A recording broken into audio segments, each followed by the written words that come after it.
Pues hola, soy Paul. Como he dicho, soy de Estados Unidos. ¿Se escucha bien? Vale.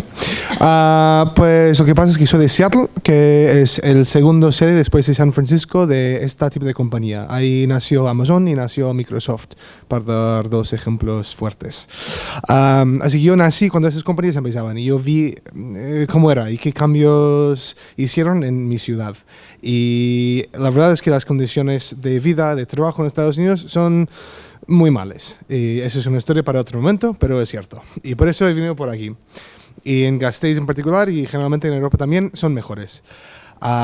Y he estado aquí viviendo unos años, en Europa más tiempo aún, y cuando yo vi aquí en Gasteiz las mochilas de Glovo, yo sabía qué tipo de empresa era esta. Y dije, pues yo no me gusta esto, y llamé un contacto en la revista Argia para preguntarle si pudiera infiltrarme en la compañía y hacer un reportaje acerca de las condiciones laborales. Y eso es lo que hice. Estaba ahí en Glovo 3 meses. Aquí, como hay alguien que puede hablar de la experiencia de más tiempo y corriente también, pues yo voy a hablar más de este modelo, usando Glovo como ejemplo y qué consecuencias tiene.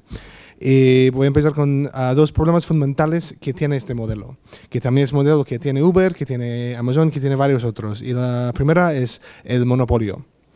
Lo que mucha gente no entiende es que Glovo tiene que ser monopolio. Hoy en día, como has visto, pierde dinero en todas partes. Hoy en día Glovo no es un monopolio. Aquí en Gasteiz hay Uber Eats y está Deliveroo, pero lo tiene que ser. Para dar unos ejemplos claros, Uber, que es por ideología donde nació Glovo, en los últimos años ha perdido miles de millones de dólares. Y han admitido en su oferta pública inicial que es una estrategia de dominar el mercado, quitar la competencia, y cuando han hecho eso, suben los precios. Y eso es lo que han hecho en varias ciudades en Estados Unidos. La otra cosa que se puede ver muy claramente, un ejemplo, en Egipto, Delivery Hero compró un parte de la compañía Glovo y hicieron un pacto para separar el mercado y que cada uno tendría un monopolio en su parte del mercado.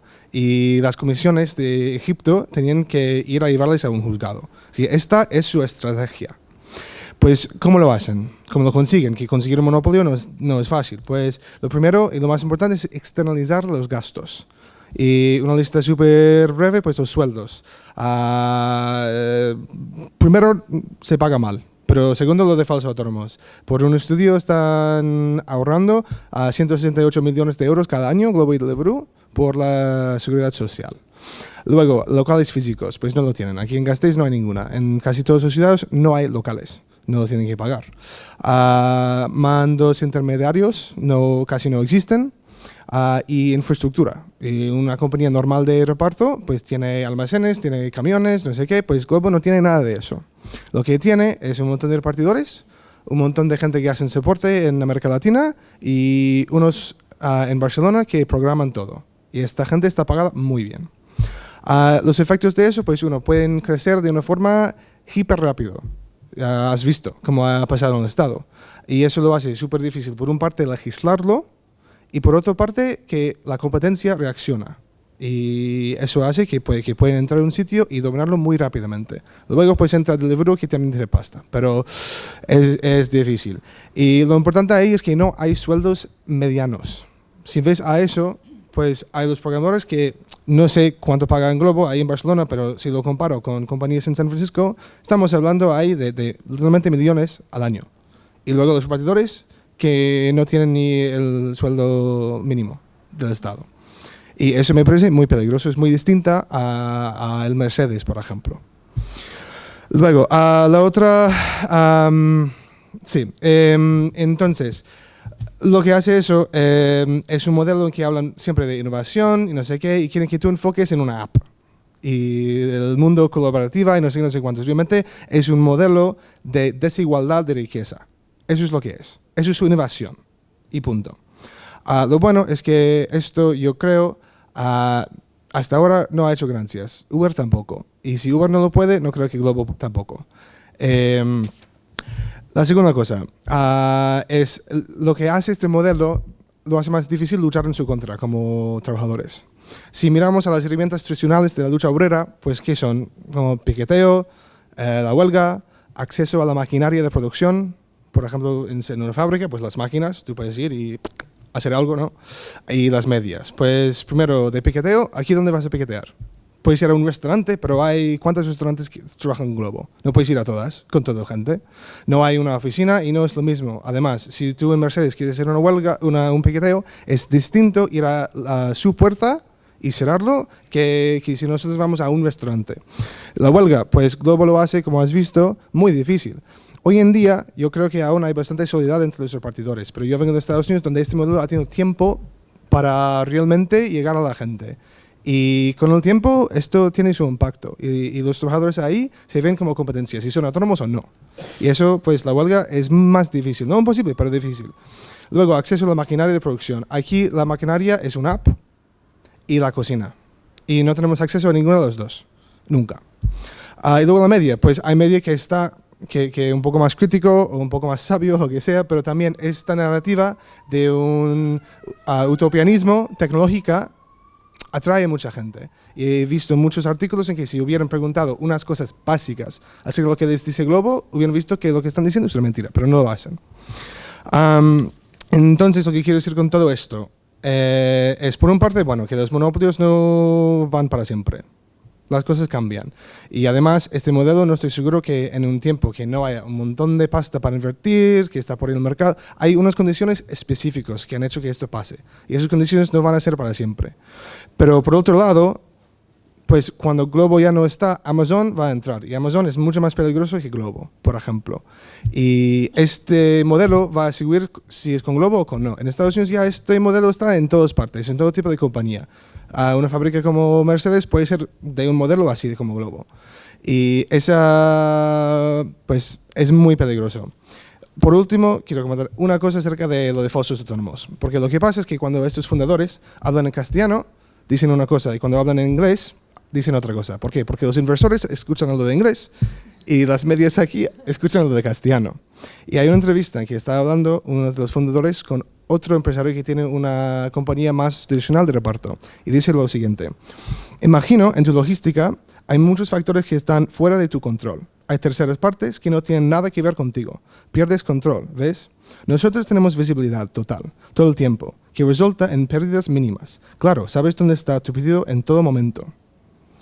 Ahí está. Yo creo que son falsos autónomos, yo creo que está clarísimo. Pero aún si están contratados, ese trabajador está y no solo el repartidor, el restaurante, todos que están conectados a Glovo están en un sistema que controla absolutamente la compañía Glovo. Y eso no es lo mismo. No mete una compañía, pues hay un poco de poder que tiene la gente que le da sus materiales bases, o los trabajadores tienen un poco de control también. Pero con Glovo, la idea, la meta, lo que quieren conseguir es que controlan todo aspecto del negocio. Y eso es lo más peligroso que hay. Así que si son, pues claro que son falsos autónomos. Cualquiera que lo vea, lo son. Pero hay que... así que se puede legislar y todo, y me parece que sería bien que se haga. Pero es un problema más profundo solo que su estado de trabajador. Es un problema de qué puede ser y no puede ser esa compañía.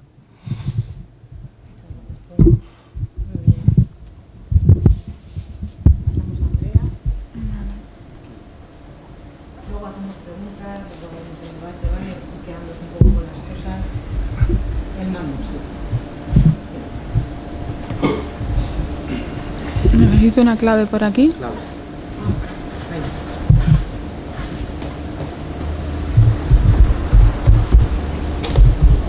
Ay, me he liado.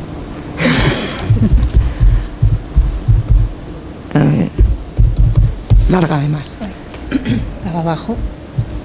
Ah, está abajo.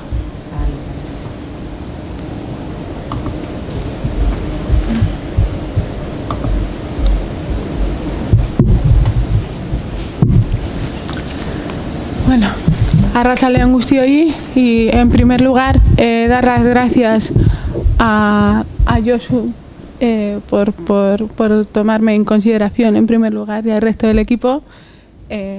Bueno, simplemente voy a relatar un poco lo que hay detrás, ¿no? Hay algunas cosas que ya las ha contado Paul, pero he titulado esta presentación como Luces y sombras de la economía colaborativa, pero las luces yo no las veo por ninguna parte, así que directamente las he tachado. En realidad serían las sombras simplemente de la economía colaborativa.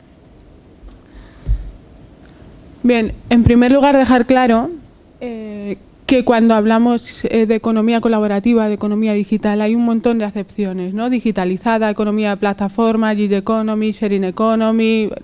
En realidad, en el fundamento ya sabemos cuál es: el empleo de aplicaciones que ponen en contacto distintas usuarias para la prestación de un servicio. Es el caso de Glovo, Deliveroo, Uber y Cabify, por ejemplo, pero lo hacen generalmente a través de modelos de relaciones laborales altamente precarios y basados en la mercantilización del trabajo, en la deslaboralización.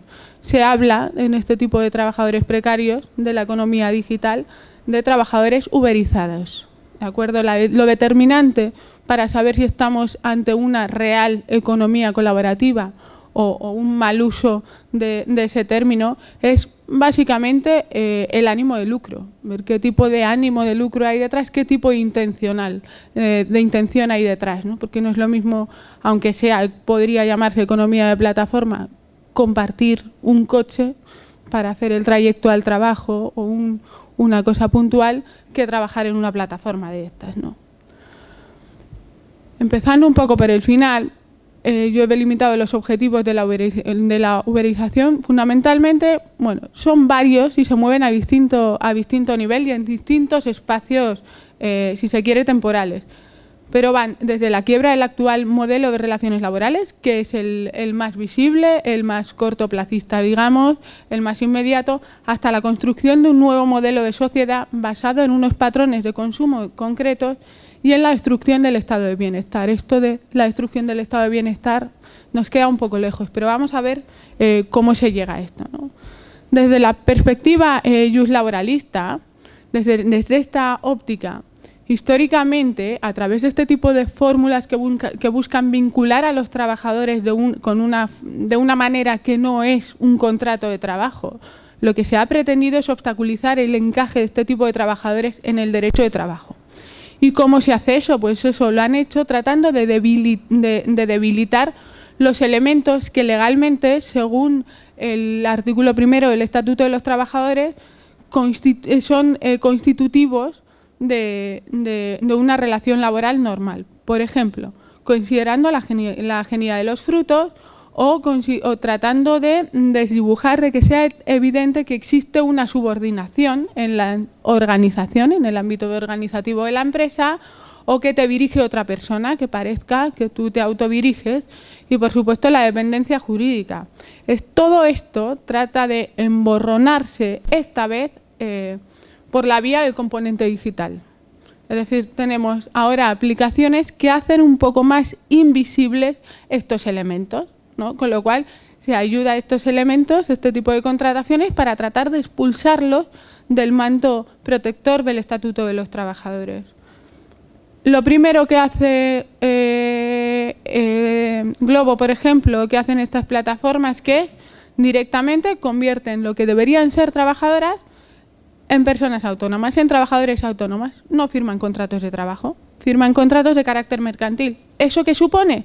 A priori e inmediatamente, expulsión del manto protector del derecho de trabajo y, por citar alguno, dificultad para ejercer el derecho de huelga, por ejemplo, negar la negociación colectiva, dificultades para acceder a la justicia y concretamente a instancias laborales, porque no son trabajadores, son pseudoempresarias o empresarias, y por supuesto les deja fuera de la protección sindical, ¿no?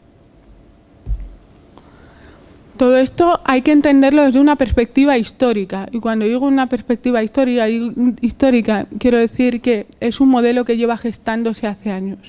De hecho, entre los académicos he extraído esa cita de un libro de Monereo Pérez y Álvaro Montero, que data del año 2002, hablamos de hace casi 20 años, cuando se estaban debatiendo las fórmulas nuevas de descentralización productiva. Hablaba de la subcontratación laboral como la técnica normal de organización de la producción, y decían que ya entonces, hace 2 décadas, abarcaba ya todos los sectores y fases del ciclo productivo, hasta el hipotético supuesto, aunque no irreal, de empresa sin trabajadores.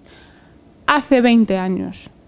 Lo que tenemos ahora es una empresa que pretende ser una empresa sin trabajadores, solamente a costa de trabajo autónomo. Es decir, hay que entender la expansión de este modelo en un contexto de desequilibrio del poder entre la ciudadanía y las empresas transnacionales. ¿Y esto cómo se ha hecho? Construyendo marcos normativos específicos ad hoc a favor de estas, ¿no?, de las empresas transnacionales. Ellas han sido los sujetos protagónicos de un modelo de producción que ha transferido, que lo que busca es transferir los riesgos de las contrataciones directas, del riesgo y ventura de asumir un negocio, es decir, que se puede perder, a unidades más pequeñas y vulnerables, como empresas pequeñas o, en última instancia, trabajadores autónomos. Pero se asegura la apropiación de todas sus ganancias, haciéndoles firmar contratos de carácter mercantil, por ejemplo, con unas cláusulas de seguridad jurídica importantes. Lo novedoso en esta escena, en este modelo de producción, sería el componente digital, que ayuda todavía más a lo dicho, ¿no?, a profundizar en esta historia.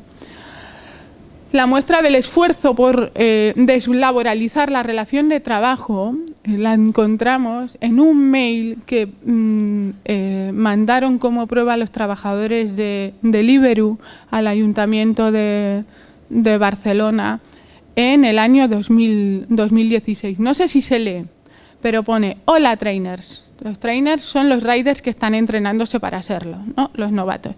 Hemos redactado otra guía más sencilla que os puede ayudar para los trainings. Fijaros en las palabras prohibidas, porque en caso de un control externo, es decir, inspección, nos pueden dar problemas legales. Y la puntilla es: si creéis que falta algo, no dudéis en decirlo. Es decir, buscando complicidad en un fraude. No digas turnos, di misión reparto. No digas salario, di pago por servicio. Porque si dices salario, estás indicando que hay dependencia. Y si hay dependencia, eres trabajador, no eres autónomo. ¿Se entiende? No digas horarios semanales, di disponibilidad, no digas horas por semana, di repartos por semana. Esta es buenísima. No digas mínimo garantizado, puedes decir asignación automática de pedidos por cada reparto. No digas uniforme, porque el uniforme te lo tiene que proporcionar la empresa. Di ropa de reparto. No digas trabajo, di actividad. Y para mí, la definitiva, el golpe final es: no digas contratación, di colaboración. Tratan de borrar todos los indicios de laboralidad para salir indemnes de una posible inspección, ¿no? Y esto es una prueba que muestra que uno de los objetivos viene a ser precisamente deslaboralizar esta cuestión. Otros efectos relacionados con la precariedad laboral son efectos, he mencionado algunos, quizá los más importantes, son efectos que provienen directamente de la expulsión del derecho del trabajo, ¿no? Pero ya los ha mencionado un poco Paul, pues son salarios inferiores, porque sitúa los salarios en el entorno de competitividad y los coloca como una ventaja competitiva. Más barato sales, pues más te contrato. Por desprotección del convenio colectivo, por las características propias de las contrataciones, duración limitada de jornadas inferiores, las jornadas o son menores o superan todos los límites legales. La estabilidad en el empleo es muy relativa porque da igual cómo vaya la empresa, te podemos despedir o cesar en los servicios en cualquier momento. Salud, seguridad e higiene deficientes también, cobertura de seguridad social inferior y asumida íntegramente por los trabajadores, y con mención especial a la acción sindical, que aparece en este caso extremadamente debilitada. Y esto es muy importante porque no es casual que la economía colaborativa se haya estrenado, se haya introducido en la hostelería y transporte, habida cuenta de que son estos sectores cercanos a la economía informal, tradicionalmente poco sindicalizados y con una fuerza de trabajo segmentada e incomunicada. Y como de comunicación va el tema, y como ha mencionado también Paul, Amazon es un as en esto de evitar comunicaciones y organización en su plantilla, ¿no? Según Sharon Barrow, que es la secretaria general de un sindicato internacional, de la CSI, ya en el año 2004, decía que a los trabajadores de los centros de distribución de Amazon les obligan a llevar un terminal digital en el brazo que controla todos sus movimientos. Asimismo, regañan al personal simplemente por hablar entre ellos e incluso por parar a recuperar el aliento. Estos sistemas de geolocalización se están implantando en muchas de estas empresas de plataforma y, de hecho, han sido uno de los elementos de los que se ha servido la doctrina judicial y los tribunales para considerarlos indicios de laboralidad, puesto que si no existe dependencia, un trabajador independiente no se autoimplanta ningún sistema para autogeolocalizarse. ¿De acuerdo? Al final meten la pata. Algunos efectos económicos. Bueno, pues alrededor de 12 millones de euros en conceptos de cuotas no pagadas a la Seguridad Social, por ejemplo, según Inspección de Trabajo. Solo en Barcelona cerca de 4 millones de euros por 3.000 trabajadores. Estimaciones UGT sobre el impacto económico. Es verdad que son unos datos que, bueno, cuya representatividad es complicada, pero sí que marca tendencias generales. Hay alrededor de 14.400, 350 trabajadores en plataformas de Deliveroo. Su coste salarial para la empresa es de 10.800 euros anuales frente a los 17.230 que debían ser si estuvieran cubiertos por el convenio colectivo de hostelería, o 13.000 euros que cobrarían si, tomando como referencia la categoría más baja de la encuesta de estructura salarial. El coste en términos de seguridad social es 18 millones frente a 92,6 millones que debía pagar la patronal si estuvieran cubiertos por convenio colectivo estas trabajadoras, y casi 70 millones de euros según los datos de la encuesta. Es decir, con estas plataformas las trabajadoras pierden hasta 92 millones de euros al año y de la seguridad social, hablamos en términos de Estado español, 75 millones de euros. Es decir, para que os hagáis una idea, si 1,3 millones de trabajadores que ahora mismo están trabajando bajo una fórmula de laboralidad normal pasaran a ser contratados como falsos autónomos, las pérdidas serían equivalentes a la destrucción de 1 millón de empleos, que fue lo que se destruyó en los años más duros de la crisis, años 2011-2012. ¿Cuál es la propuesta de la patronal? Pues muy sencillo. Adigital, que es la Asociación Española de la Economía Digital, son los que más se han pronunciado sobre este tema, son un lobby como otro cualquiera, y lo que proponen, lo que piden a las instituciones es garantizar por ley la relación mercantil entre los trabajadores y las plataformas digitales, pero reconociendo que eso tiene sus pegas, pues bueno, asumen que podrían añadirse coberturas adicionales de carácter privado, como por ejemplo previsión de seguros por accidente o indemnizaciones por cesión de servicios, lo llaman ellos, por despido, ¿de acuerdo? Aunque no por ley.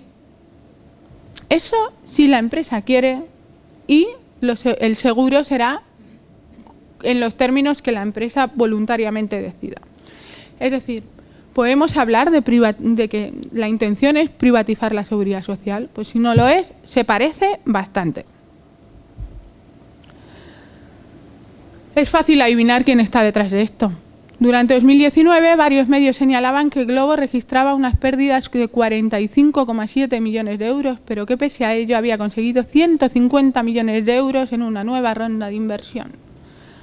Y Genoveva López, en un artículo publicado en El Salto Diario, decía algo similar sobre Uber y explicaba que detrás de Uber había inversores de la talla de Goldman Sachs, Google, PayPal, Amazon, Spotify, incluso fondos públicos de inversión como el de Arabia Saudí, ¿de acuerdo? Y eso asumiendo que parece que Uber solo se mantiene debido a las 1.000 millonarias inyecciones de dinero que recibe por parte de este tipo de empresas. Es decir, como había mencionado Pal, son fundamentalmente empresas deficitarias. En definitiva, en lo laboral que se pretende, pues se pretende tener trabajadoras que legalmente a priori no lo son y trabajadoras que además son empresarias y competidoras entre sí. Es decir, personas trabajadoras sin derechos y, a ser posible, sin conciencia de clase. Y en segundo lugar, en términos de modelo socioeconómico, se pretende contribuir al desmantelamiento del sistema de seguridad social y promover el recurso a los seguros y planes de pensiones privados, es decir, hacer un trabajo en el imaginario colectivo que marque una tendencia hacia este tipo de modelos. Al final, desmantelamiento del estado de bienestar y profundizar en el modelo de capitalismo salvaje. Eso explicaría por qué, al menos en parte, pese a que estas empresas sean deficitarias, continúan recibiendo grandes cantidades de capital. La problemática, bueno, las conclusiones generales, no me voy a alargar más, creo que me he pasado ya el tiempo. Entonces, bueno, pues es que pasaríamos de un país de autónomos, algo de lo que hablaba Naomi Klein en el año 1999, por incidir en que esto es un modelo que se viene gestando de lejos, a unos autónomos sin país, habida cuenta que son empresas transnacionales las que están detrás, cuya posibilidad a veces de localizarles pues es complicada, ¿no? Aunque país tienen, pero bueno, esta es otra cuestión. Y la importancia del contexto es importante, bueno, es determinante también. La escenificación del objetivo de la empresa, que esto es fundamental también, el desplazamiento de riesgo y ventura empresarial hacia las personas trabajadoras o prestadoras de servicio, la desresponsabilización en las obligaciones laborales, pero al mismo tiempo incrementando sus ingresos, la mercantilización del trabajo. Y en términos, resumiendo en términos de derecho de trabajo, pues se pretende regresar al siglo XIX. ¿De acuerdo? Se quiebra el principio básico tutelar del derecho del trabajo, el rechazo a considerarlo como una mercancía, y bueno, quiebra la función equilibradora para la que nació el derecho del trabajo, ¿no? El rechazo de la diferencia del poder económico entre las partes y por ende reconocimiento de la existencia de clases, como si el derecho del trabajo nació para equilibrar una diferencia de poder en términos materiales entre las trabajadoras y las empresarias. En realidad lo que se pretende mercantilizando esto es borrar ese desequilibrio o esa diferencia, ¿no? Eragin lo menciona muy bien, es lo que hay. Cuando dices lo que hay, si quieres lo coges y si no lo dejas. De alguna manera lo que está tratando de decirse es que existe una libertad total a la hora de aceptar un empleo o no. Cuando la libertad a la hora de aceptarlo no es lo mismo que a la hora de entregar el empleo. Entonces, nada más, muchas gracias. Muchas gracias tanto Paul como Andrea por darnos el marco, ¿no? Y por darnos, o sea, un poco cómo se estructura y darnos luz del modelo en el que nos estamos acercando, y va a ser como la proyección en la que vamos a tener que desarrollarnos a partir de ahora y poder conocer cuáles son los entresijos, nos hace ubicarnos en un lugar y en otro. Y vamos a pasar igual ahora a la protagonista, a la que representa, ¿no? A todas aquellas personas que son riders, que sobre vosotras y vosotros está la precarización y la deslaboralización. Gracias por estar aquí. Gracias a vosotros por darnos la oportunidad al final de decir realmente qué significa este trabajo y cómo se vive desde dentro, ¿no? Porque al final tú ves muchas cajas amarillas, ves ahora cajas azules y muchas veces no sabes en qué condiciones se trabaja, y sí, te traen la comida, te traen lo que quieran, pero bajo qué circunstancias, o sea, porque da igual que llueva, que nieve, que haga lo que quiera, que la empresa, o sea, sigue teniendo ganancias a costa de que tú vayas mojado, te enfermes, les da igual. O sea, Glovo empezó aquí en Vitoria por finales de marzo, principios de abril, que es cuando yo lo vi como una oportunidad de trabajo, porque estaba haciendo un curso, ¿no? Y al final, pues eso, a mí me encanta la bici, entonces lo vi como una oportunidad de sacar dinero a través de algo que me gusta, y eso, al final te lo venden todo muy bonito, tú eres tu propio jefe, tienes tu propio horario y haces en principio eso, lo que consideres para ti necesario para conseguir tus ganancias y demás. Al principio eso, una vez que entras en la empresa, lo primero que te dicen es que necesitas ser autónomo, porque claro, si tú no eres autónomo, no entras en la empresa. Luego, ahora mismo, seguramente lo que más preguntan es que si tú no puedes trabajar los fines de semana, no entras en la empresa. Pero al final, cuando Glovo, Uber y todas estas empresas sacan más beneficio, es en alta demanda, que son horas que son desde las 8 de la noche hasta las 11 de la noche, viernes, sábado y domingo. Son las horas llamadas de alta demanda. Entonces, si tú no puedes cubrir esas horas, no les interesas a la empresa. Para empezar, necesitas material que te ofrece la empresa a cambio de que tú les pagues a ellos. Que te ofrecen la mochila, te ofrecen una batería externa y un soporte para meter el móvil. Luego, esa fianza, cuando terminas el contrato, ellos se quedan parte de ese dinero. Es decir, no te lo dan íntegro. Si tú pagas 70, te van a devolver 60. O sea, ese dinero no lo ves.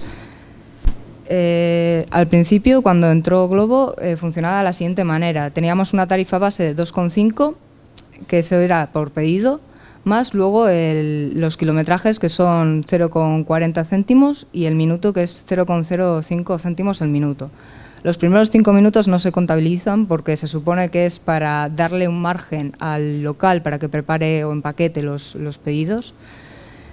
Luego, por otra parte, había oficinas aquí en Vitoria. Bueno, había una oficina en el casco viejo que estaba abierta 3 días a la semana, en el que si tenías cualquier problema, además, ibas a la oficina y ellos en principio te podían o no te podían solucionar el problema. Si no, lo tenían que mandar a más arriba. Pero al final, el que viene aquí es un representante que no tiene la potestad así de cosas importantes. Luego, por otra parte, estaría el chat de soporte, que son empresas externas que Glovo contrata, y si hay cualquier problema con el pedido y demás, tú te pones en contacto con chat de soporte y muchas veces igual tardaban media hora en atenderte, y es media hora tuya que estás perdiendo y que nadie te va a pagar. Y si se cancela el pedido ahora mismo, pues igual te pagan 1 euro y pico y da gracias, y todo el tiempo que hayas perdido en ese pedido no es tiempo perdido al final. Y por otra parte, teníamos un email también de la ciudad, y ahora todos los beneficios, todas las cosas que teníamos antes, digamos que los están recortando. Ya hemos dejado de tener oficina en muchas de las ciudades. Se han quedado solo oficinas en las ciudades más grandes, que son Barcelona, Madrid, Valencia, Zaragoza y demás. Y en las ciudades pequeñas como Vitoria han prescindido de tener oficina. Al final, lo que decían es que teníamos muchos problemas y que ellos no podían solucionar nada. Así que todos los problemas que tenemos nosotros se quedan ahí como en el margen, ¿no? Si has perdido dinero, pues no lo vas a recuperar. Luego, otra parte, la aplicación que tenemos antes no se cobraba y ahora se cobra. O sea, estamos pagando por trabajar nosotros mismos. El sistema nosotros vamos a través de un sistema de eficiencia que lo llaman. Es una nota que llega de 50 a 100 y va desde que te puntúe mal el cliente a que te puntúe mal el local. También está las horas de alta demanda, y luego estaría por otra parte la eficiencia de Glovo. Es decir, que si tú no cumples estos requisitos, o si por ejemplo el cliente le has caído mal, te puntúa mal, y ya para la semana siguiente, pues esas horas que supuestamente eran tuyas ya no son tuyas, es decir, que estás perdiendo dinero. Luego, al principio, esta empresa no se conocía mucho, y luego a través de envíos gratuitos o envíos mínimos a los clientes empezó a coger fuerza, pero claro, perdiendo dinero, como han dicho. Pero eso no depende de nosotros al final, o sea, es una empresa que tiene que invertir para sacar beneficio. Y pasó eso, de tener pocos trabajadores a tener trabajadores excesivos. Es decir, que si hay muchos trabajadores y hay pocos pedidos, habrá gente que no gane dinero aunque esté trabajando. Son horas que estás invirtiendo, que estás por la calle dando vueltas, y si no te cae pedido, pues te vas a la casa sin nada. Luego teníamos también, nos mandaban resúmenes diarios por email en el que tú podías ver el pedido, los kilometrajes por el pedido, los minutos, todo, y esa información ahora nos la están no negando, pero sí minimizando. Es decir, si tú tienes el mínimo de información posible, no tienes para al final reclamar lo que es tuyo. Si te faltan kilómetros o lo que sea, si tú tienes la mínima información no puedes reclamarlos y es dinero que estás perdiendo tú. Por otra parte, a finales de julio, principios de agosto del año pasado, nos cambiaron drásticamente las tarifas. Dejamos de ganar 2,5 por pedido a pasar a 1 euro, y con las bonificaciones que tenemos ahora. Tenemos bonos, en esos meses teníamos bonos fijos, que eran bonos que podían ser desde el 2,2 hasta el 1,45, por ejemplo. Vale, ahora mismo estamos haciendo alta demanda a 1,5, es decir, hemos pasado de 2,2 a 1,5 y las pérdidas son bastante notables. Antes por pedido ganábamos entre 6 a 4 euros, hemos pasado de 6 a 4 euros a 4 a 2 y ahora de 3 a 2, o sea, he llegado a haber pedidos por 1 euro y pico, cosa que pues, si estás en la calle, te atropella cualquier camión o lo que sea, has muerto por 1 euro y pico, es que es vergonzoso. En ese mes hubo la primera huelga porque este cambio de tarifas no se nos notificó, es decir, amanecimos un día con bonos, con 1 euro y nadie, la empresa no nos había personificado ni nada, y fue entonces cuando hicimos la huelga y vinieron aquí, nos explicaron un poco de qué trataba ese nuevo cambio, pero claro, nosotros no tenemos la potestad de decirle nada a la empresa por las condiciones y todo.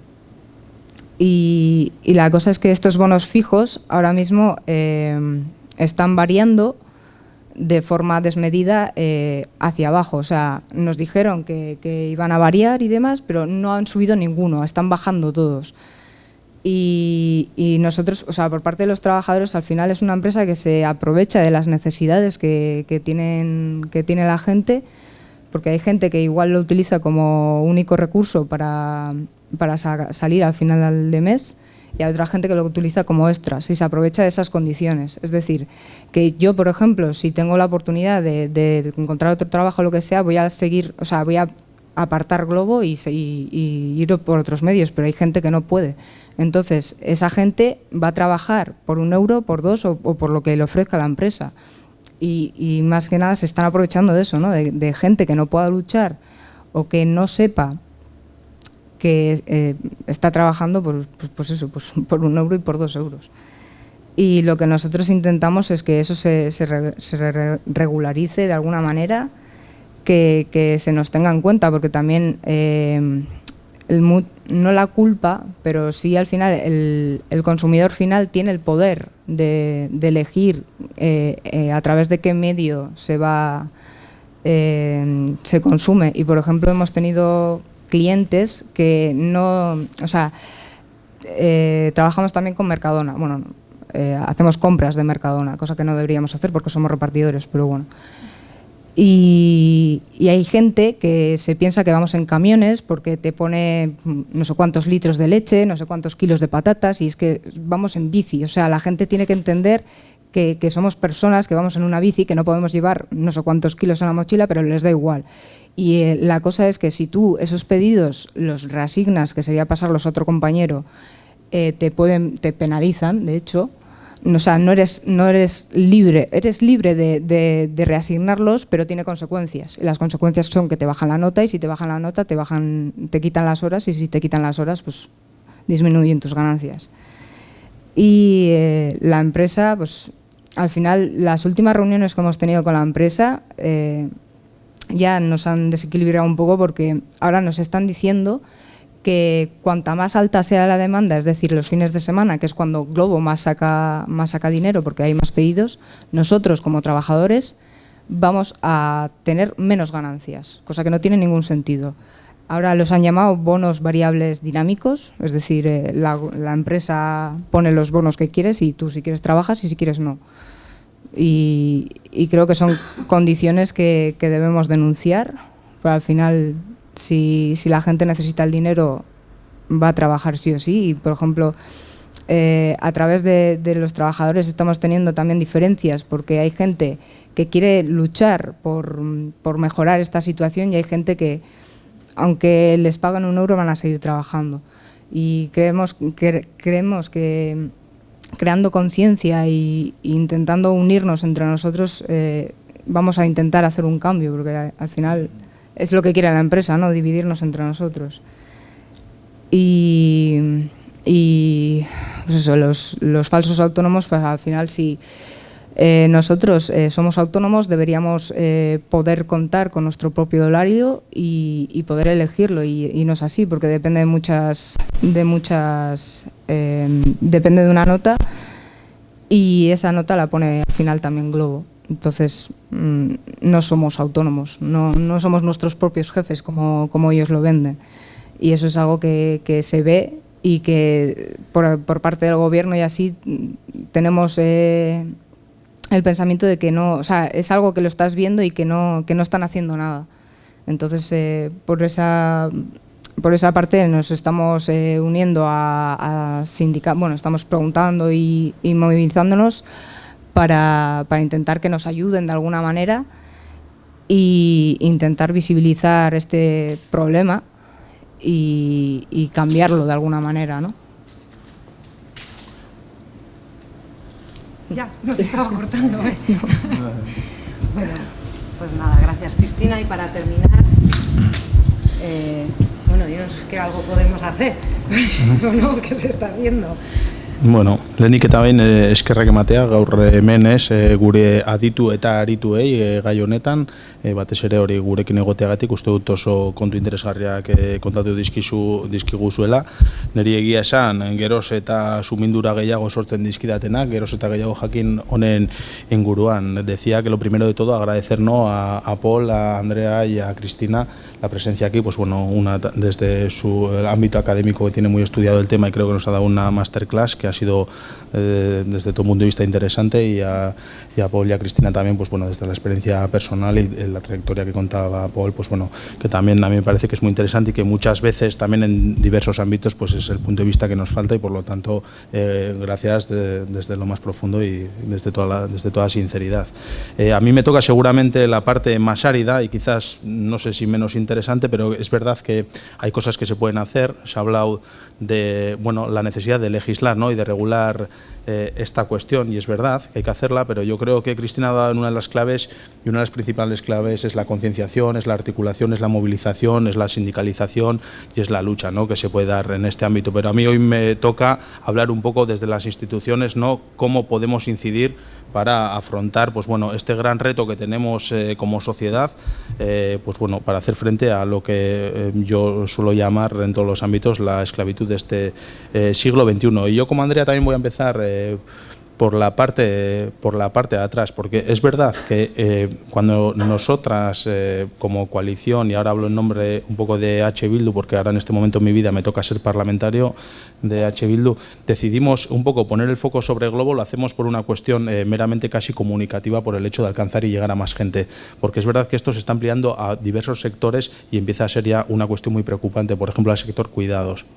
Si entráis en internet, en la aplicación Cuideo, veréis la barbaridad que se está planteando también con el tema de la subcontratación laboral mediante plataformas digitales. Es una aberración. Entonces, ante esta aberración y ante este despropósito, consideramos que no se estaba haciendo suficiente desde el ámbito político y tuvimos que poner en marcha algo. Entonces, bueno, empezamos a leer a diferentes académicos, diferentes experiencias, artículos de opinión, de expertos, expertas, etcétera, y decidimos, pues no, fijarnos sobre todo en Glovo, por el hecho que, bueno, socialmente es lo que más extendido está. Todos y todas vemos a estos riders con sus mochilas amarillas, en el caso de Gasteiz sobre todo, por las aceras y enfrente de determinados centros, bueno, sobre todo hosteleros, como aquí se ha comentado, y bueno, y meramente por eso decidimos esto, pero como digo, la uberización de la economía es mucho más amplia. Se ha hablado aquí de una serie de empresas y es una cuestión que ha venido seguramente para quedarse y por lo tanto para extenderse, ¿vale? Voy a empezar también por detrás, porque decía que esto es el sueño, ¿no?, del gran capital, de tener una empresa sin trabajadores, lo decía Andrea, y en términos marxistas seguramente esto es una vuelta de tuerca más, porque Karl Marx decía que el capital ponía los medios de producción, ¿no?, y los y las trabajadoras poníamos nuestra fuerza de trabajo. Esto es una vuelta a tuerca más, y es la siguiente pregunta. Oye, ¿y si los y las trabajadoras ponen ellos mismos sus medios de producción y se hacen cargo? Entonces, claro, ya a partir de ahí la empresa no se hace cargo ni de los medios de producción, no se hace cargo ni de la seguridad social, no se hace cargo de contingencias comunes, no se hace caso de incidencias que puedan ocurrir, de bajas laborales, de accidentes que puedan suponer, solo se hacen cargo de una cosa y es de los beneficios y las ganancias. Y esto es un gran despropósito y esto es seguramente lo más pernicioso que nos puede pasar. Entonces, como decía, voy a empezar por detrás y voy a intentar ser bastante breve. Esto es una solicitud de reunión que nos hace Globo en diciembre, a final del año 2019. Y nos escribe directamente: estimado, bueno, señor Estarrona, tal, lo he quitado por si acaso, hay fotos y más porque es un mail privado, pero le escribo en nombre de Miguel Ferrer, director de Asuntos Públicos de Globo, fundada en Barcelona, 2015, Globo es la startup, tal, me dice todo lo bueno que es, contribuyendo a la respuesta a las nuevas necesidades y formas de consumo existentes en la sociedad. Desde su fundación, Globo ha contribuido a la digitalización de los comercios, especialmente aquellos que por sí mismos tienen dificultades por su tamaño, presupuesto de acceso a las tecnologías, siendo las empresas familiares y pymes el 97% de los partners. Mentira, pero bueno, aún así. Actualmente Globo tiene en el País Vasco uno de sus principales centros de actividad, operando en varias ciudades como Bilbo, Guecho, Baracaldo, Donosti y Vitoria. En los últimos meses hemos mantenido reuniones con diferentes actores políticos y sociales, con nosotras no había mantenido ninguna, para ser partícipes de las respuestas a desafíos en materia laboral o de movilidad que plantean economía digital y trabajo en la plataforma. Entonces nos solicitan una reunión, a lo cual, bueno, quedando a nuestra entera disposición, nosotros decidimos aplazar un poco dicha reunión porque teníamos todo un planteamiento institucional para desarrollar, pues bueno, tras la primera proposición no de ley que se lleva a cabo y a debate a nivel del Estado español, que es en el Parlamento Vasco, y que la llevamos a cabo el 12 de diciembre del 2019. ¿Por qué se ponen en contacto? Es muy sencillo. La cadena SER, en Hoy por Hoy, Ángels Barceló, abre los informativos con esta noticia. Algunos de los recortes han aparecido antes. Claro, estamos hablando del prime time, del programa que más audiencia tiene. Y entonces, pues bueno, pues llega y realmente los titulares, así de manera gruesa, pues son muy contundentes. Rechazamos la uberización de la economía, se oponen a Globo, Deliveroo y Uber, cuando es muy raro que un Parlamento hable de empresas concretas. El Parlamento Vasco en contra de Globo, Deliveroo, Uber Eats. Entonces, pues bueno, diferentes lecturas. ¿Cómo conseguimos esto? Pues un poco con filibusterismo parlamentario, sí que es cierto, y jugando un poco, pues sabiendo que al final los medios de comunicación también lo que les interesa son los grandes titulares, ¿no? Porque luego si vamos limando un poco más en lo que es la iniciativa que se aprobó en el Parlamento, sí que es verdad que no es un rechazo tan absoluto y tan frontal, porque sabíamos que ahí no iba a entrar la mayoría parlamentaria y por lo tanto esta iniciativa, esta proposición no de ley no iba a ser aprobada, pero bueno, jugamos un poco con eso, con la posibilidad de que luego los medios de comunicación lo recogiese así y bueno, y generásemos unos estados de opinión en la sociedad, que al final es de lo que se trata muchas veces en política, ¿no? El acuerdo y la iniciativa que de alguna manera acordamos entre el Partido Nacionalista Vasco, Partido Socialista de Euskadi, Elkarrekin Podemos y EH Bildu, se titulaba así, que ya pues bueno, tiene una carga política importante. Las medidas que es necesario adoptar frente a la precarización laboral y las repercusiones negativas en los hábitos de consumo creadas y promovidas por la economía uberizada y concretamente por las empresas distribuidoras del sector delivery. Y citamos Globo, Deliveroo, Uber Eats, etcétera. Pues ya es toda una declaración de intenciones bastante importante. El acuerdo finalmente, la proposición inicial tenía 8 puntos. Para poder llegar a un acuerdo tuvimos que flexibilizar bastante, pero bueno, llegábamos a un acuerdo de 6 puntos en los cuales se recogían diferentes aspectos. Por un lado, la oposición a aquellas empresas que, amparándose en infraestructuras virtuales, realmente el acuerdo es este, desdibujan el concepto tradicional de centro de trabajo, tal, no sé cuántos, pero luego lo que decía, la prensa dice que nos posicionamos en contra, bien, para nuestros intereses. Luego, hablábamos de la Inspección de Trabajo del Gobierno vasco, a que prosiga en colaboración con la Inspección de Trabajo del Estado, en control de materia de altas, bajas y tal, que sí que es cierto que a día de hoy se está haciendo bastante y es justo reconocerlo, y por lo tanto, bueno, pues lo que decíamos era, bueno, hay que seguir, esta es la vía que hay que seguir, la Inspección de Trabajo tiene que seguir incidiendo directamente y atajando el problema de los falsos autónomos que generan y desvirtúan la relación laboral.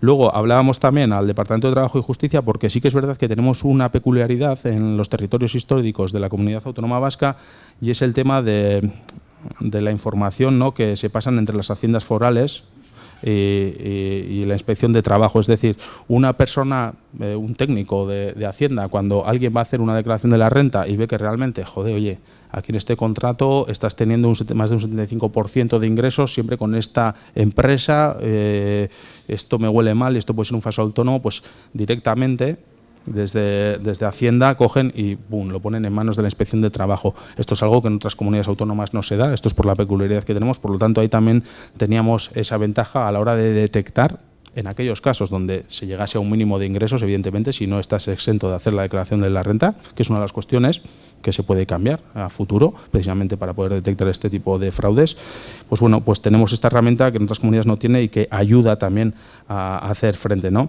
Y luego hablamos del Consejo Vasco de Relaciones Laborales, que en este país estamos muy acostumbrados a montar chiringuitos, entre comillas. En las leyes se suelen recoger cuáles son sus cometidos, pero luego realmente no se suelen llevar a cabo las cuestiones que se les tienen encomendadas. Entonces, por lo tanto, sí que decíamos que era necesario hacer un análisis, porque a día de hoy, que yo sepa, no se ha hecho un análisis serio desde las administraciones o instancias gubernamentales del País Vasco. Los estudios que se están haciendo desde la universidad, desde la revista de Relaciones Laborales, se está haciendo desde los sindicatos, la Fundación de la Robles Aránguiz ha hecho, la para Aisea también está haciendo algo, pero lo demás no se está haciendo un estudio de cuál es el impacto que tienen nuestras economías, en nuestras sociedades y en nuestros hábitos de consumo, y por lo tanto hacemos una encomienda también a un órgano oficial como es el Consejo Vasco de Relaciones Laborales.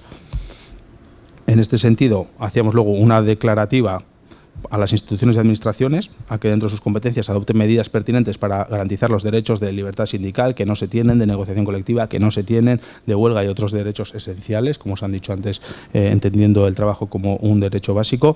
Y por último, era una cuestión que creo que igual aquí se ha comentado menos, pero que es muy importante también. Y lo que instábamos era al Departamento de Turismo, Comercio y Consumo, sobre todo por la parte que toca al consumo, que realice campañas, sobre todo entre las personas jóvenes, porque con este tipo de plataformas digitales, de pedidos, etcétera, se están generando unos hábitos de consumo y unas inercias en la sociedad que luego son muy difíciles de revertir. Y por lo tanto decíamos, bueno, ¿cuáles son las cuestiones nocivas que tiene este tipo de consumo? Hay que advertir, hay que hacer campañas de sensibilización. ¿Por qué? Porque una de las primeras medidas para que este tipo de empresas no sean viables y desaparezcan de nuestra sociedad es no utilizarlas, ¿no? Y es una de las cuestiones muy, muy básicas. No sé si algunos y algunas pudisteis ver el pasado verano en fiestas de Bilbo, por ejemplo, ¿no?, en la Plaza de la Riaga, cómo estaba toda la gente, todos los gastes, todas las personas jóvenes, pues en cuadrillas, tal, pues echando unos tragos, tal, cachis, botellón, etcétera, y había toda gente de Globo buscando a ver dónde tenían que llevar el pedido. O sea, estamos llegando hasta ese extremo que nos parece muy importante, y por eso metíamos un último punto, pues bueno, en el que creemos que también es importante poder incidir. Y para terminar, y por ser muy breve, ¿qué se puede hacer más desde las instituciones? O sea, por un lado, a partir de ahora nos toca ser vigilantes y sobre todo exigir que eso que se aprobó, porque consideramos que es muy difícil que se vuelva a aprobar algo así, se tienen que dar una serie de condiciones, se apruebe, o sea, se cumplimente, perdón, y se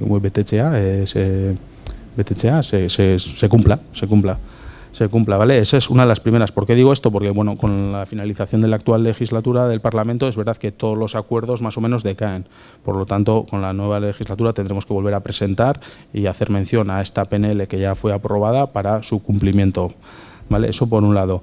Luego, por nuestra parte, hemos presentado en las principales instituciones, sobre todo en este caso en las capitales de provincia de Araba, Vizcaya, Guipúzcoa y Nafarroa, hemos presentado estas mociones también porque es donde mayormente y mayoritariamente operan este tipo de plataformas, y por lo tanto seguramente, pues bueno, intentemos de esta manera que el tema vuelva a adquirir cierta relevancia mediática.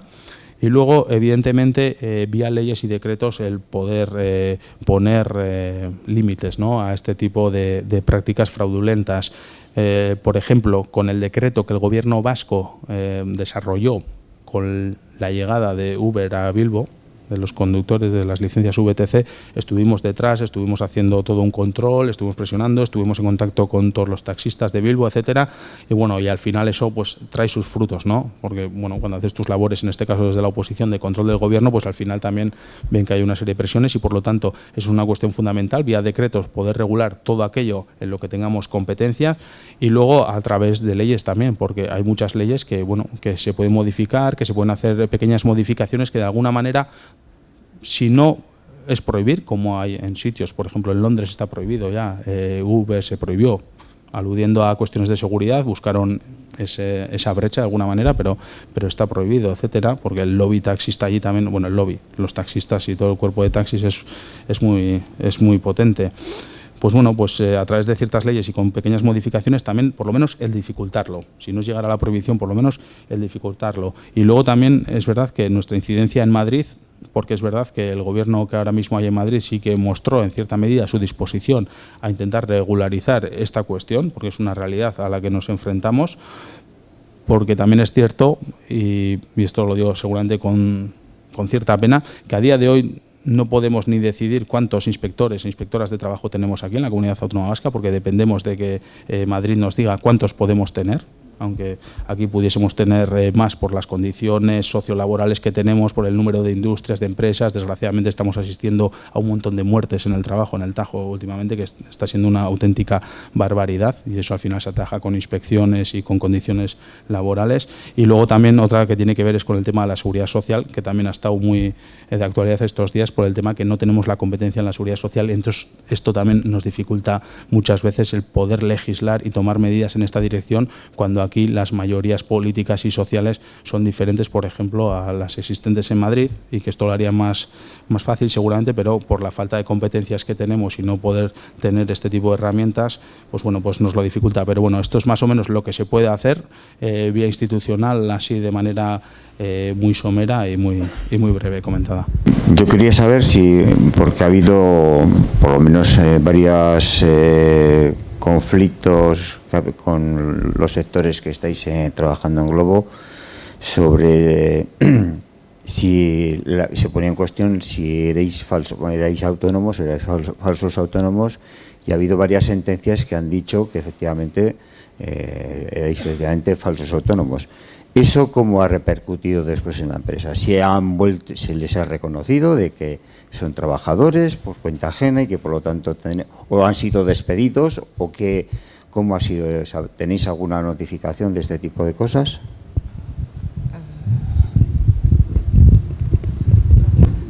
Yo de lo que sé, por ejemplo, de las noticias que he leído, sé que en varias ciudades se han asalariado a esos trabajadores. Es decir, se ha reconocido que no son autónomos porque dependemos de la empresa, entonces se han contratado directamente. Lo que pasa es que hay trabajadores que no están a favor de eso, porque quieren un horario flexible. Es decir, si lo utilizan como un trabajo extra y ya te imponen unos horarios, ese trabajo ya no te sirve por alguna manera. Entonces sí que sé de eso, de que han salido sentencias favorables, y que en muchas ciudades, como Córdoba, por ejemplo, la última que ha salido, pues a 217 trabajadores se les ha contratado. Y bueno, estamos en ello de informarnos de distintos sindicatos y demás, y si tenemos que atajarlo a través de la vía judicial, que es al final el último recurso, que tendremos que hacerlo más seguro, pues se irá a juicios. Lo que pasa es que Glovo tiene muchos abogados, y el problema es eso, que sale de sentencia y la recurren hasta que o el trabajador se cansa o sale a favor suyo o demás. Pero bueno, en principio Deliveroo ya el Supremo ya sentenció que son asalariados, y es que hay muchos juicios que dicen que son a favor y otros en contra, entonces están así un poco, hasta que no se regule o se legisle, queda un poco ahí en el vacío legal.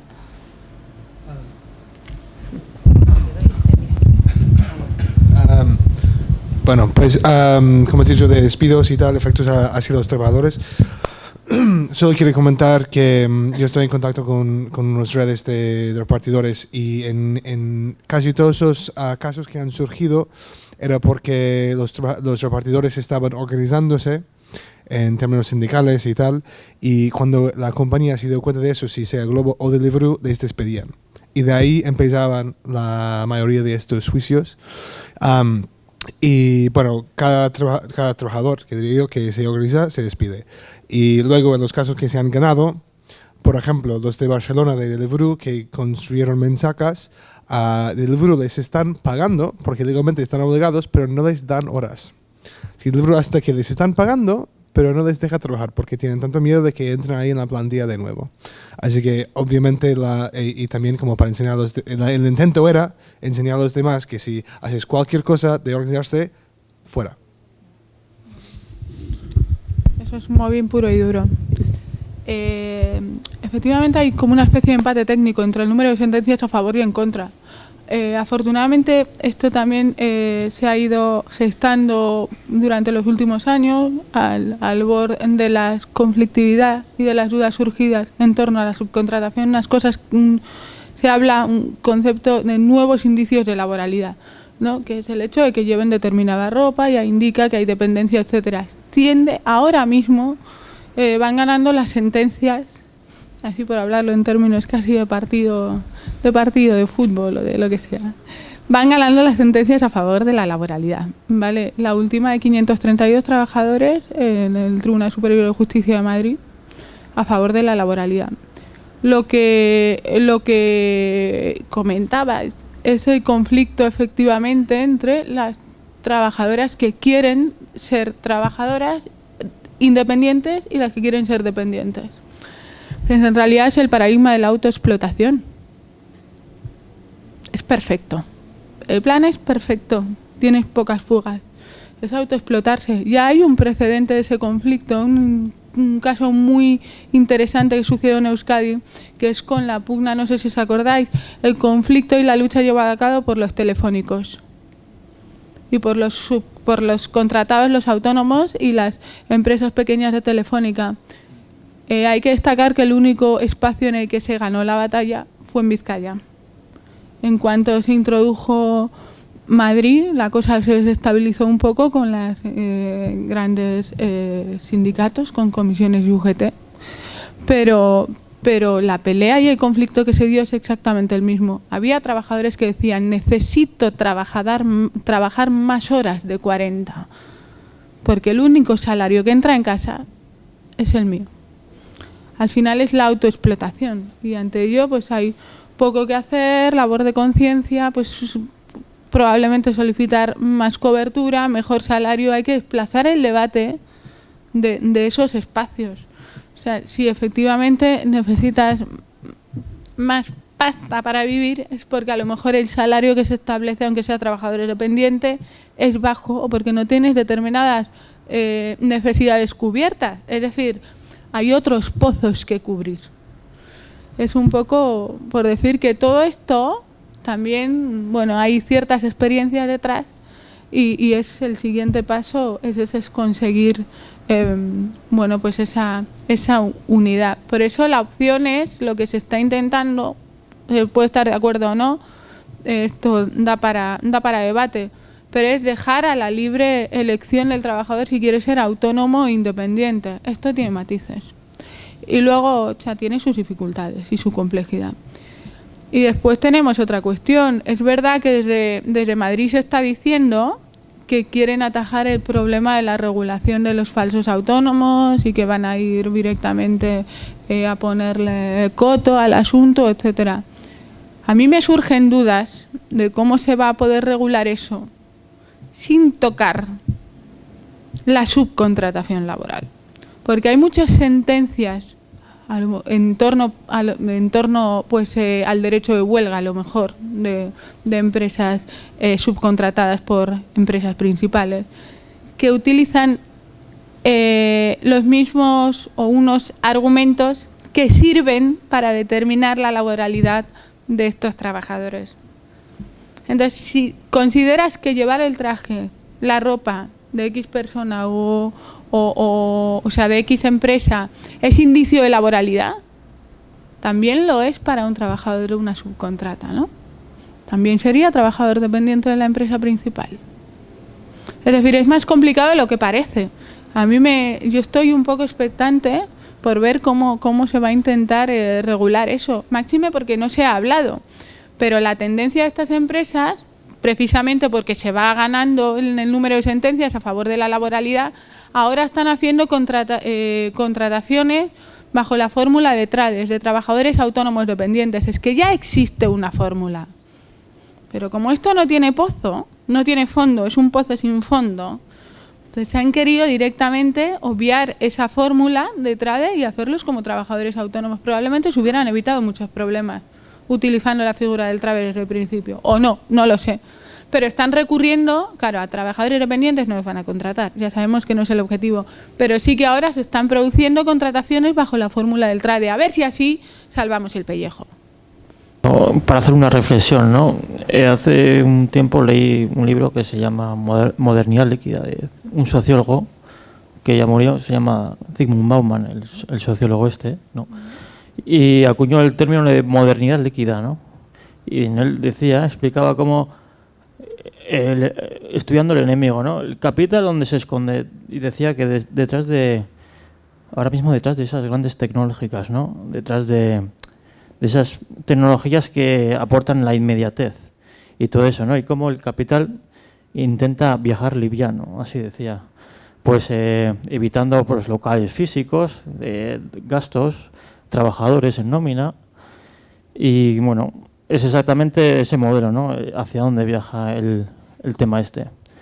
Y bueno, pues hace también un año estuve siguiendo un poquito el conflicto de los taxistas, que empezó en Barcelona, luego se trasladó el conflicto a Madrid, y eso decía Tito Álvarez, que es un taxista activista, y están inmersos ahora en un proyecto para hacer una cooperativa o una serie de cosas. Y bueno, como decía, ¿no? En el programa de Susana, de Espejo Público, o de Ana Rosa Quintana, que conectaban con él, y dice, pues volvamos a la caverna. Y dice Tito, si no se trata de volver o no, si la tecnología sirve para precarizar, pues que cojan y se la lleven, ¿no? O sea, el debate igual es más profundo, ¿no? Hacia la tecnología.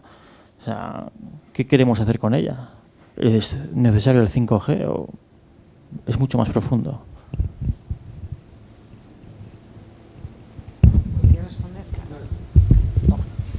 Bueno, voy a sacar eso. Yo creo que lo que pasa con la tecnología es que la tecnología es neutro en un mundo neutro, pero no estamos en un mundo neutro. Estamos en un mundo capitalista, exploitadora, si Amazon fuera a hacer una app, pues confiar que va a ser una mierda para los trabajadores. Si Amazon hace un producto, va a ser una mierda para la gente que hace el producto. Es que la tecnología siempre es súper ilusionante para la gente, pero si ves a la historia, la tecnología representa los valores que tiene la sociedad de ese día. Y es así de simple. Así que para mí, sí, lo que pasa es que empieza con dos personas en un garaje, con un ordenador, con ilusiones, y suena súper bien, y luego se convierte en Apple o Amazon o lo que sea. Y lo que, hablando así de rollo profundo acerca de la tecnología y tal, lo que a mí me interesa en un parte es, había un grupo que se llamaba los futuristas, que estaban en Italia en los años 20, que eran una gente de sitios muy privilegiados que estaban obsesionados con nueva tecnología que iba a cambiar el mundo, pensando que esa tecnología iba a dejar a los líderes apropiados guiar a las masas a un mundo mucho mejor. Y esa gente, fijo, pues se hicieron a un lado en las guerras que habían después de esos años. Y estaban con las fascistas. Eso no está a decir que cada fundador de una compañía de esta es un fascista. No. Pero quiere decir que los valores que representa son valores autoritarios, de profundo. Yo vengo de Estados Unidos. Sé cómo va esto. Esto viene de una ideología que va décadas. Y es individualista, se llama ahí libertarian. Y quiere decir que el gobierno no nos sirve, que no queremos el gobierno, que solo queremos compañías, que las compañías libres pueden salvar el mundo. Y es súper peligroso. Y es lo más autoritario que hay. Si preguntas a Jeff Bezos lo que es su imagen para el mundo, es que él tenga una flotilla de naves espaciales en que él más o menos es un dictador futurista. Y no lo estoy inventando, que es un loco. Y este es el tío que tiene cientos de miles de millones de dólares por Amazon. Y él está creando esa realidad, si puede. Y hay que, si realmente quieres ver lo que está en las raíces de Globo y de dónde viene esta ideología, da miedo. Bueno, pues vale, venga, muy bien.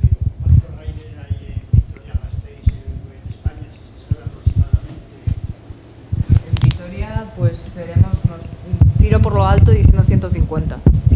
Pero es un dato que no sabemos, porque la empresa contrata, hay gente que se va, gente nueva, no está en nuestra mano. O sea, nosotros, por ejemplo, tenemos un grupo de WhatsApp que somos 80, por eso intuyo que seremos seguramente más de 100 personas.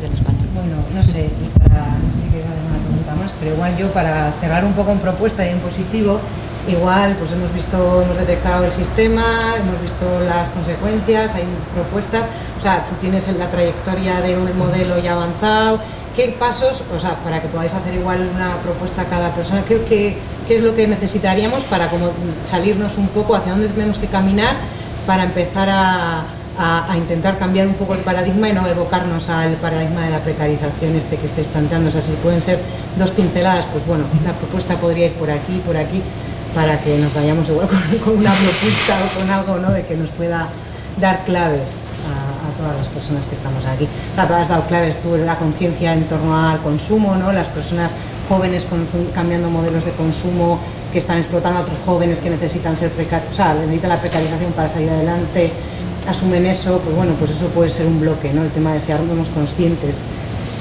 no sé, como por darle más. Yo quería perfecto. Luego cerramos con esto y ya está. Yo me ha quedado dudas, ¿no?, Espérate, de cómo... igual, yo creo que se... Ajá. Yo me han quedado dudas de cómo estas empresas llegan a hacer negocio también, no solamente de hacer pedidos, ¿no? Porque claro, si están perdiendo dinero, no tiene lógica, ¿no? El capital lo que quiere es ganar dinero, ¿no? Y entonces, algo habéis dicho de un supermercado que tendría idea de hacerlo, o vender datos, lo que llaman la Big Data esa, ¿no? O sea, de vender datos, ¿no? De cómo, qué consume la gente para... o sea, ¿cuál es el otro negocio que quieren hacer, aparte de solamente coger y explotar a los trabajadores, a la gente esta a los que vais en bicicleta, en moto, en todo eso, que además en Madrid yo los he visto de antes de venir aquí, y bueno, se están jugando la vida continuamente ahí entre todos los coches, todo. Bueno, y ¿qué otro negocio quieren llegar a hacer? Quieren sacar dinero, o sea, ver qué consumo se tiene la gente, algo habéis dicho, esas son las dudas que me han quedado, ¿no? O sea, de cómo, porque claro, en principio no tiene lógica, ¿no?, de que pierdan tantos millones y tantos miles de millones, como habéis dicho, y demás, ¿no?, para, pues eso, ¿qué otro negocio es el que quieren crear o intentar sacar de, pues como habéis comentado, ¿no?, de un supermercado, o controlar, saber qué tipos de consumo y eso? Bueno, yo ya he mencionado algunos. Quiero decir, ganarse el imaginario colectivo por lo pronto también. Introducir un modelo determinado. El Estatuto de los Trabajadores actualmente cubre mal las necesidades y protegen mal, bastante mal desde la última reforma, las necesidades los derechos de los trabajadores y las trabajadoras. Pero además, cuando ya no se puede flexibilizar más eso, lo mejor que puedes hacer es que cubra poco. Hay 3 millones de trabajadores autónomos. Y yo no tengo los datos, pero los estoy intentando conseguir, de las tasas de salarización en el gobierno vasco. Cuando hablaba Josu muy bien, decía que hacían falta análisis para conocer el impacto. Ese es un dato importante. Cuando consigues que una otra reforma del Estatuto de los Trabajadores no sea tan conflictiva como suele serlo, con huelgas generales, etcétera, es porque no protege a nadie. O sea, es establecer un modelo determinado. Y por otro lado, en todos los discursos que hablan en contra de las pensiones públicas, del incremento de las pensiones, de la sostenibilidad de las pensiones, se tiende a hablar, por ejemplo, a utilizar la cuestión de la pirámide demográfica, etcétera, etcétera. Si tú empiezas a vaciar esas arcas, tienes más argumentos para hablar de la insostenibilidad de las pensiones y al mismo tiempo para promover el empleo de pensiones privadas. Es decir, de fondo hay todo un modelo y toda una estrategia política y socioeconómica. Hay poder detrás en juego, no solamente, y las empresas transnacionales no solamente negocio. Y las empresas transnacionales siempre han manejado muy bien estos poderes y la construcción de marcos normativos específicos. Por ejemplo, si vemos la experiencia en América Latina de las privatizaciones, por ejemplo, que tuvieron lugar en Colombia, llama la atención cómo de la noche a la mañana sacaron de la empresa pública de telecomunicaciones vía decreto con nocturnidad y alevosía por la noche la venta a Telefónica, Movistar, nuestra Telefónica, la empresa de comunicaciones pública, como digo. Mandaban al ejército, los trabajadores iban directamente con cajas de cartón a recoger sus pertenencias. Vendieron la empresa en kilómetro cero. Fue una manera de hacer. Se llama vender las empresas en 0 kilómetros, vaciarlas de trabajadores. Llegó Telefónica y consiguió la misma actividad con ningún trabajador. Es un modelo de negocio y es construir marcos normativos, y cuando los marcos normativos no se puede ganarse el imaginario colectivo para tratar de implantar un modelo determinado de capitalismo salvaje, un modelo de liberalismo clásico. Ese es uno de los objetivos. Lo que hay detrás es una estrategia política también. Hablando un poco más en particular de la compañía en sí, que eso es cierto a la escala grande y política, también mencioné antes circunstancias muy particulares y yo refería a lo que pasó justo después de la crisis económica de 2008. Y yo en este caso estoy hablando específicamente de Estados Unidos, y lo que pasó ahí era peor en sus consecuencias que lo que pasó aquí. Y la consecuencia era una transferencia de dinero de la gente normal corriente, las masas, a los súper ricos. Hoy en día es algo como el 1% de la población le pertenece 80% del valor que existe en Estados Unidos. Que lo que pasa con eso, tú tienes un sueldo, tienes pasta, probablemente lo gastas por la mayoría. Pero si eres multimillonario, pues solo puedes gastarlo en tanto. ¿Qué pasa? Que tienes un montón de dinero que si no lo inviertes en algo, pierde valor por la, ¿cómo se llama? Inflación. Y cuando pasó esa transferencia de dinero, ya de repente había, pero 1.000 millones, trillón, en inglés se dice trillones, no sé cómo se dice en castellano, pero literalmente trillones de dólares que ya, por estar en manos de esa gente que no lo podían gastar, tienen que invertirlo. Y justo también estamos en un momento, pues es la crisis. ¿En qué se va a invertir? Pues las casas, suerte, ¿no? Pues era justo en ese momento cuando estas compañías empezaron a crecer, si te das cuenta, en los años últimos a eso. Es porque en esos momentos Uber le venía literalmente miles de millones de dólares, billones, en este caso billones. Hay un fondo en Corea del Sur que tiene 100.000 millones de dólares que lo invirtieron en como 4 compañías y ya han hecho otro que es aún más grande. ¿Sabes? Estamos hablando de cantidades increíbles de pasta y ese dinero tiene que ir a algún sitio. Lo mismo pasó con los booms de crédito en las 90s, cuando dábamos préstamos a nosotros, Estados Unidos, a las dictaduras en América Latina. Eso pasó porque había demasiado crédito líquido. en el mercado internacional. Y lo mismo pasó después de la crisis financiera. En ese momento, pues, boom, ¿dónde lo vamos a tener miedo de que vamos a hacerlo? Porque si no, va a perder un montón de valor y todas las compañías tradicionales no están haciendo ganancias en sus acciones. Entonces lo vamos a cualquier tío blanco que tiene un ordenador y habla bien de un mercado nuevo de no sé qué digitalización. Así que yo creo que Oscar y Mikao, no sé cómo se pronuncia ese nombre, la verdad, el otro fundador, pensaron que son unos genios. Yo creo que no. Yo creo que Amazon es una empresa de verdad que nos da mucho peligro, pero yo creo que Globo no tiene una forma de ser una compañía con ganancias. Amazon puede construir un monopolio en las cadenas de distribución que tiene. Y lo ha hecho a saco. Por eso hoy en día está ganando dinero. Pasó 15 años antes de que lo pudiera hacer. Globo no lo puede hacer. Uber no lo puede hacer. Si Uber sube los precios demasiado, vuelvo a tomar el tranvía. Si Globo sube los precios demasiado, no le pido la hamburguesa. Yo puedo ir a llamarle eso.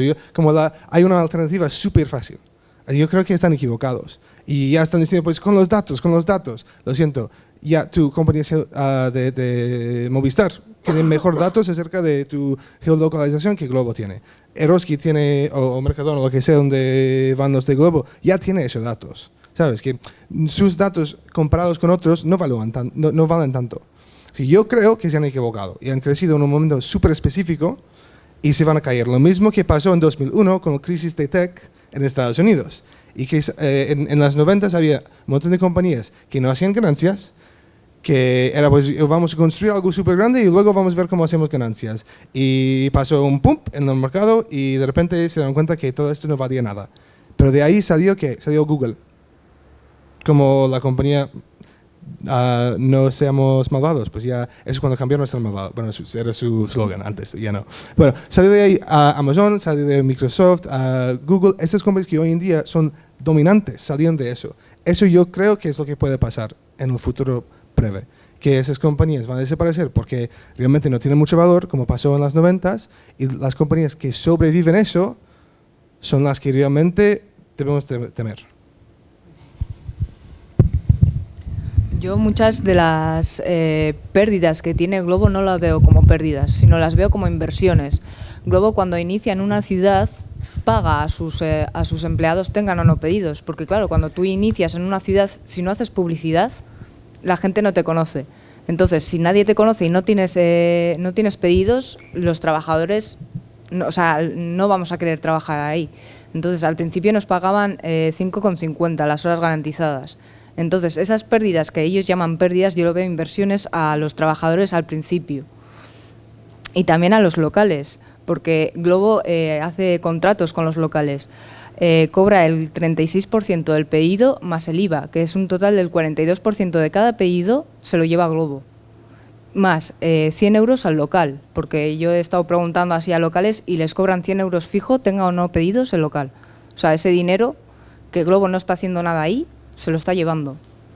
O sea, parte de ese dinero también se lo lleva Globo y aparte que luego nos recorta a nosotros y, o sea, todos los millones que está ingresando y demás se los queda él, aunque luego los vendan como pérdidas directamente, pero no son pérdidas. Perdón, una cosa, cuando hablas de locales, ¿te refieres a los locales o a los terrenos? Partners, sí, eso es. McDonald's, Goico, eso es. Abarrera saltzen naizen. O sea, estamos, y ya lo juntáis con el último esto y así no nos alargamos más si queréis. No, estamos hablando de eso, de una nueva vuelta de tuerca y un poco mi pregunta es, que igual no hay respuesta, pero es, vale, hemos hablado y se ha puesto sobre la mesa la contradicción principal, ¿no? Pues entre la clase trabajadora y esta nueva modelo económico, un nuevo, más profundo modelo económico en el que está empezando a crearse una nueva tendencia a transnacionales, una nueva burguesía o una burguesía más alta, digamos. Y mi pregunta es un poco qué papel juega la burguesía que conocemos, o la burguesía más nacional o más local.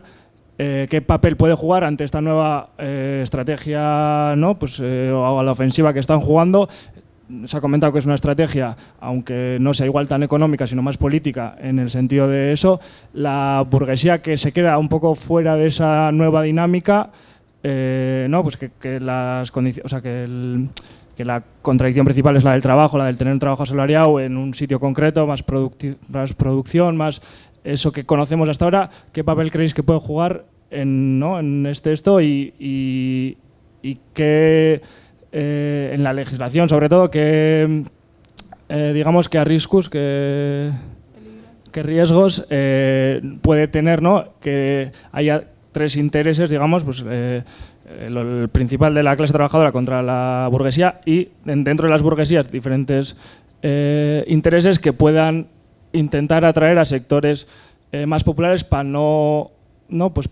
dar pasos hacia un lado y sí hacia el otro. No sé si se me ha entendido esto último.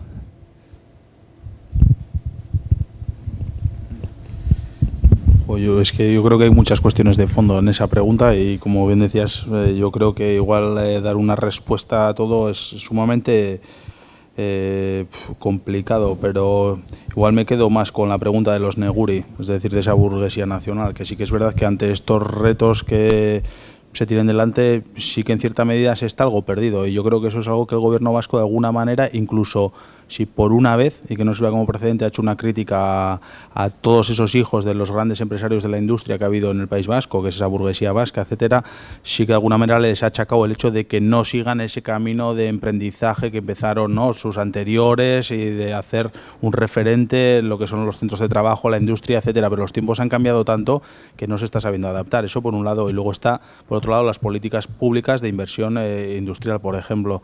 O sea, estamos asistiendo a un constante desmantelamiento del tejido productivo del país. O sea, lo estamos viendo antes se comentaba el reto del 5G, ¿no?, que se va a implementar y que va a ser un cambio también brutal en el tema de las telecomunicaciones. Lo hemos visto con Euskaltel. Es que se lo han vendido una empresa estratégica que en su día fue fundada con todos fondos públicos y que realmente se la han vendido a un fondo de inversión privado, que lo único que quiere es sacar un beneficio por la venta de eso. Entonces, pues claro, eso fuera, lo hemos visto, me da igual con la naval, lo hemos visto con otras grandes empresas que realmente Gamesa, eso ha sido vendida a Siemens. Estamos viendo como en Iberdrola quiere entrar el capital de FCC, etcétera, y Dragados. Entonces, lo estamos viendo como de alguna manera, estamos asistiendo a un desmantelamiento de lo que ha sido realmente, pues bueno, lo que generaba aquí esa riqueza que nos hace estar, pues seguramente en condiciones socioeconómicas como países que tienen más que ver con el norte de Europa, pero que a los gobernantes actuales les sirve esa comparativa que hacen, no, pues bueno, estamos mucho mejor que en el Estado español. Un Estado español que hay que recordar que en 9 años ha quintuplicado, ha aumentado un 470% las personas ricas, esos nuevos ricos quizás, ¿no?, que se han generado, y eso es por algo, es porque este sistema alienta unas determinadas cuestiones y genera una serie de condiciones, y al final no es casualidad, y creo que Cáritas, que depende de la Iglesia, no es sospechoso de ser revolucionarios bolivarianos de izquierdas cuando da los datos, ¿no?, del aumento de la brecha social, que cada vez es mayor aquí en el País Vasco, o de la gente en riesgo de exclusión, que cada vez también es un porcentaje que es muy alarmante. Y yo creo que ahí entra, pues bueno, este nuevo tipo también de trabajos en los cuales, pues, los colectivos más vulnerables, como pueden ser las personas jóvenes precarizadas, pueden ser las personas migrantes que vienen aquí a buscar la manera de sobrevivir, o los parados y paradas de larga duración, son los grandes víctimas de este nuevo sistema y estas nuevas relaciones laborales que se están generando. Y ante esto yo creo que la burguesía nacional vasca, por llamarla de alguna manera, yo creo que ni la está oliendo ni tiene capacidad de incidir, y mucho menos veo una intencionalidad de intentar acabar con ello. Yo creo que no hay un interés. Y luego otra serie de cuestiones que has planteado, lo que dices, creo que va para un debate muy en profundidad, y además un debate muy interesante. Y luego, ya por terminar, y yo ya no voy a hablar más, o sea, simplemente de aquí en adelante yo creo que ya he planteado un poco institucionalmente y ya como partido, en este caso coalición política, pues cuestiones que podemos emprender. Es verdad que nosotros con este tema, pues bueno, hemos iniciado una serie de iniciativas, profundizaremos más adelante, y todo lo que se pueda hacer en el ámbito de regulación de decretos, de leyes, etcétera, que puedan, pues bueno, incidir en poner por lo menos obstáculos, ¿no?, a este tipo de nuevas relaciones laborales y de la digitalización y la esclavitud del siglo XXI, pues yo creo que ahí vamos a estar siempre al pie del cañón, sin ninguna duda.